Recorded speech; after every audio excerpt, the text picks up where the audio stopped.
Greg Koukl is convinced that God exists, and of course he does not see it as merely being his belief. Rather, as often is the case with Christian apologists like him, and religious apologists in general, he sees it as something that he knows to be true, an attribute that frankly I found to be nauseating even back when I did believe in God. But that is what he is asserting. Calling it a mere belief is something that people like him do not really like. Is when somebody says, "What?" after you've shared your convictions, "Oh, that's just your opinion." Of course, any belief that he has in a God is just his opinion at best, unless he can successfully defend his position. If he can give a strong defense of how his position is the only reasonable one given the body of verified evidence, then his position is more than just an opinion. If he can give a good defense on how his position is reasonable given the body of evidence, but not to the exclusion of other possibilities, then yes, technically it is just an opinion, but it is a respectable opinion, provided that he does not pretend that it is more than it is. On the other hand, if his defense of his position is based on a misrepresentation of the body of evidence, or if he uses wild leaps in logic to go from the evidence to his position, then his position is also his opinion, but in this case, it is a crackpot opinion. And of course, while these are the basic three levels of validity that a position can have, there are no doubt several degrees of validity that are possible between these three basic levels. But the question is, where does Koukl's position fall? You probably will not be surprised by what he claims. Even though I have opinions about things, they're not mere opinions, they are not empty opinions, they're not vacuous opinions, they are points of view for which I can marshal some reasons, and in many cases, lots of reasons. Ooh, lots of reasons. Well, that sounds impressive, but is it really? Are we actually talking about strong, solid reasons, or are we talking about weak, flimsy reasons? Because if your reasons do not hold up to scrutiny, but you are hoping to win that way nonetheless just by exhausting your interlocutor with a sheer number of reasons to wade through, well, that is called a gish gallop, and it is one of the most underhanded debate tactics in the book. And when I say that the gish gallop is an underhanded debate tactic, that means that it does not actually defend anybody's position. It merely derails the discussion, possibly giving the appearance of having defended a position, but only to those who can't see through the deception. So even if you have a ton of reasons, that is what it amounts to if those reasons are not sound reasons. So the question is, are your reasons sound? Can they hold up to scrutiny? What are your reasons for saying that you can't know?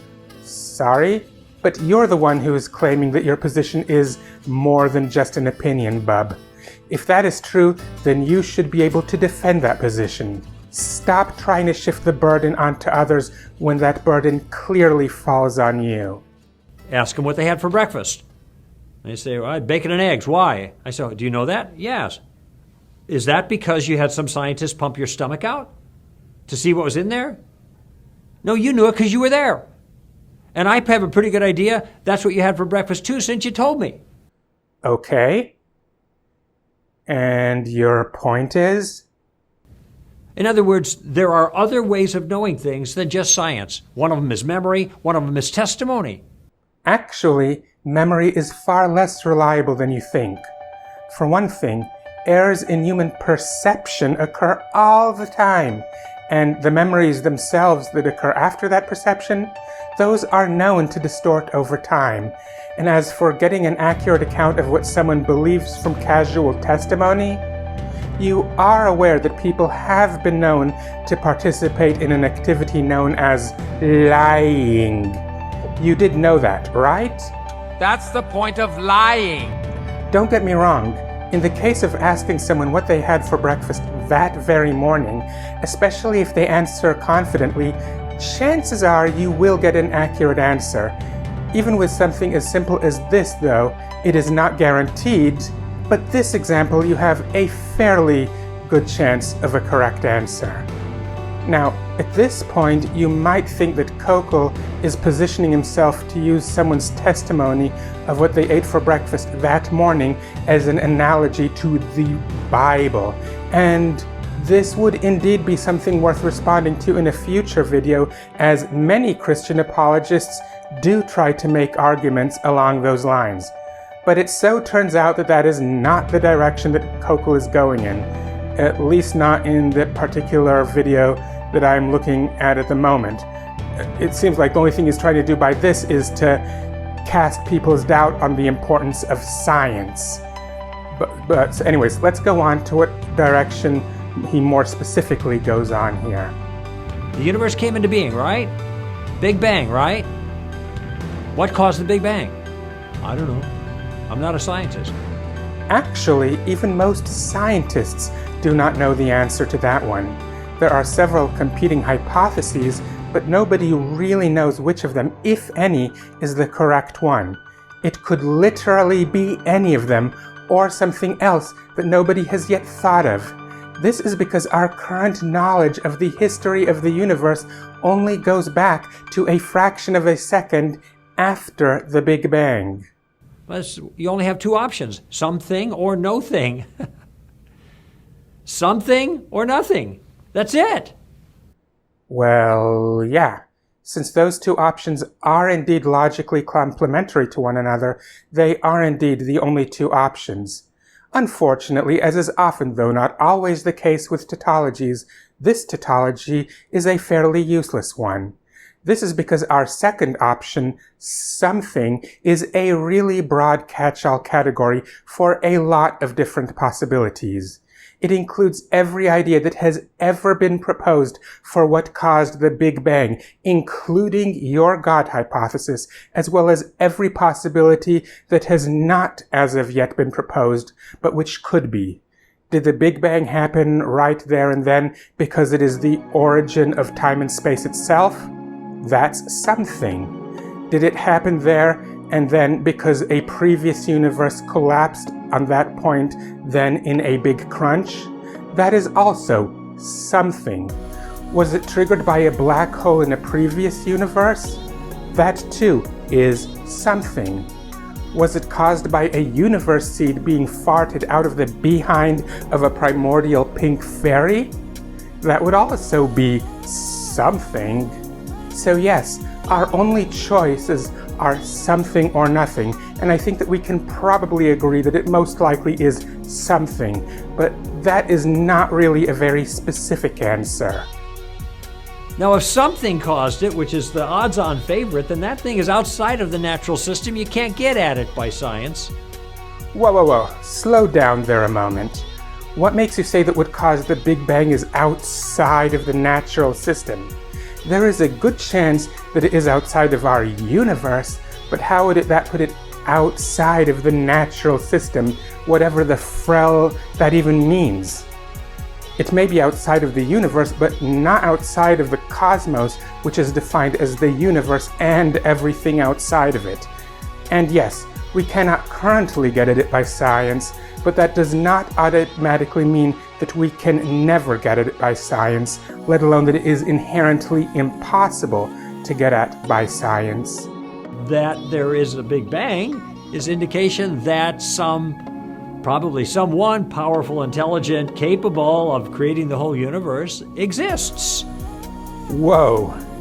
Now you are not just jumping to conclusions, but strapping on a jetpack and flying to conclusions. All we know is that something caused the Big Bang, and currently we do not know what that something is. I do not know what it is, but neither do you. And as I previously said, if you wanted to assert that you do know, then it is on you to demonstrate it, and jumping to conclusions like that does not satisfy the requirement. Yes, you have asserted that the existence of the universe proves the existence of a powerful and intelligent being needed to create it, but given no reason at all why I should regard that assertion as any more than a wild assertion that you have pulled out of your behind.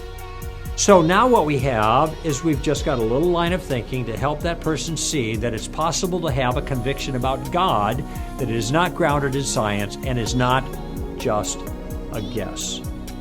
Well, you are right about one thing. Your position is not based on science. However, by no means at all is it more than just a guess.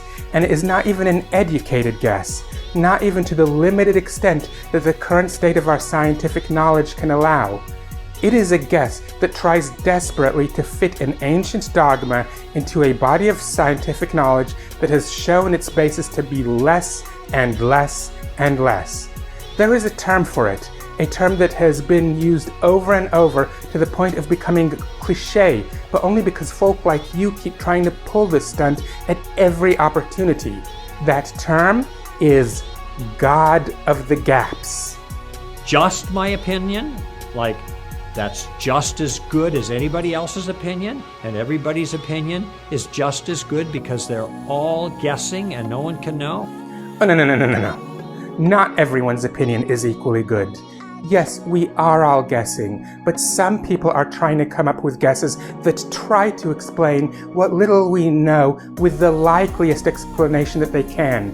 Those opinions, while they are still guesses, are still worthy of respect.